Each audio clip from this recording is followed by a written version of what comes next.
karena kita sudah mengikut Tuhan, kita sudah berangkat, kita sudah memulai dengan sesuatu hal yang baik. Itu good. Tapi di persimpangan jalan. Mari kita lihat yang pertama. Sebelumnya kita baca dulu deh.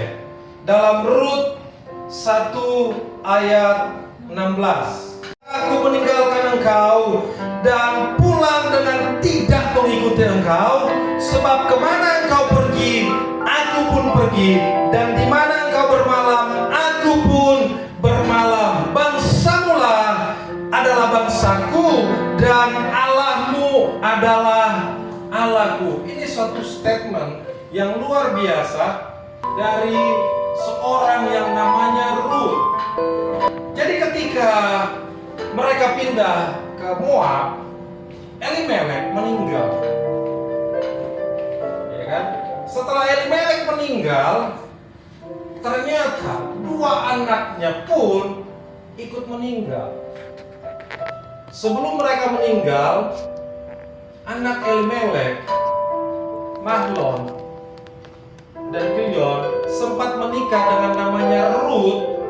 Rut bersuamikan Mahlon, dan yang paling kecil yang bontot menikah dengan Orpa. Saat ketika itu Naomi merasa terpukul sekali. Suaminya meninggal, dua anak laki-lakinya meninggal. Lalu ketika itu Naomi berkata, Tuhan sudah menghukum dia, Tuhan sudah menghajar dia, ya kan? Tuhan sudah menantang dia. Dan Naomi berniat untuk pulang ke Bethlehem.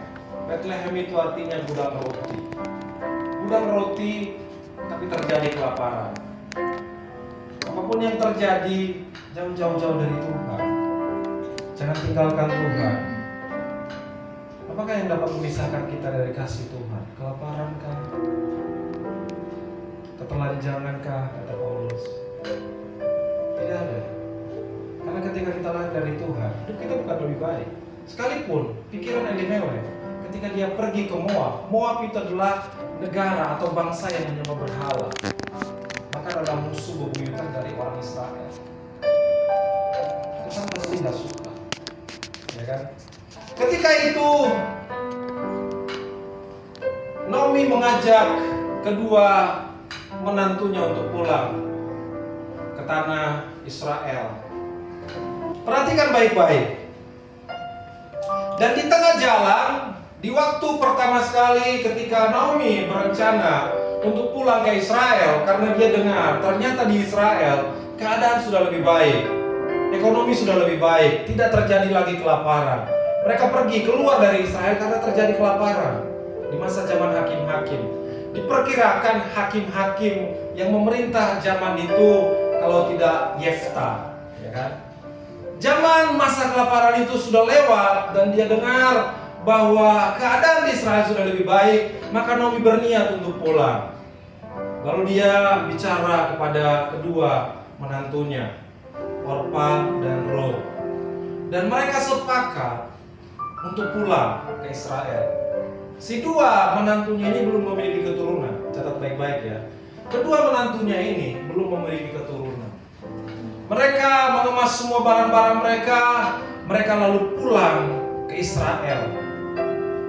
Di tengah jalan, Naomi berpikir seperti ini. Kalau mereka ikut pulang ke Israel, apa yang akan mereka dapat? Ya kan? Apa yang mereka akan dapat? Lalu kata Naomi kepada kedua menantunya, anakku, pulanglah engkau kepada bapamu, kepada ibumu, dan kepada bangsamu.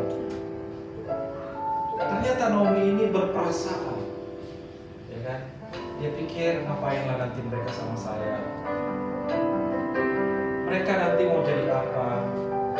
Mereka mau makan apa? Karena udah lama, ya kan? Kalau mau mulai berkebun lagi, ya kan? Memulai mengerjakan ladang harus dari nol lagi kan? Nanti mereka akan seperti apa? Mungkin begitu pikiran Naomi. Makanya dia tawarkan kepada kedua menantunya, pulanglah Dan mereka sama-sama menangis. Mereka terisak-isak menangis. Kata Orpa kepada Naomi, "Janganlah mendesak kami untuk pulang." Ya kan? Tapi kata Naomi, apa yang hendak engkau pertahankan untuk tinggal dengan saya? Perhatikan baik-baik. Dan singkat ceritanya, akhirnya Orpa pulang kepada orang tuanya, pulang kepada negaranya, pulang kepada bangsanya, pulang kepada Allahnya. Artinya apa? Kadang-kadang kita sudah mengikut Tuhan, kita sudah berangkat, kita sudah memulai dengan sesuatu hal yang baik. Itu good. Tapi di persimpangan jalan, perhatikan ya, Alkitab nggak mencatat dari rumah mereka langsung pisah. Tidak. Tapi mereka berangkat dari rumah, tujuannya sudah sama. Ya kan? Kita mungkin lahir dari keluarga Kristen. Ya. Kita mungkin lahir dari orang tua yang dididik dengan baik. Ya, betul. Tapi di persimpangan jalan, ketika ada tawaran, ketika ada godaan, ketika ada hal-hal yang masuk logika kita untuk meninggalkan Tuhan, untuk meninggalkan pelayanan, untuk berbalik pada ilah-ilah lain, untuk berbalik pada kehidupan yang lalu seperti Orpa ini, apakah kita tetap teguh berjalan? Orpa memilih untuk berbalik kepada kehidupan yang sebelumnya, berbalik kepada identitasnya yang sebelumnya, berbalik kepada asalnya, tapi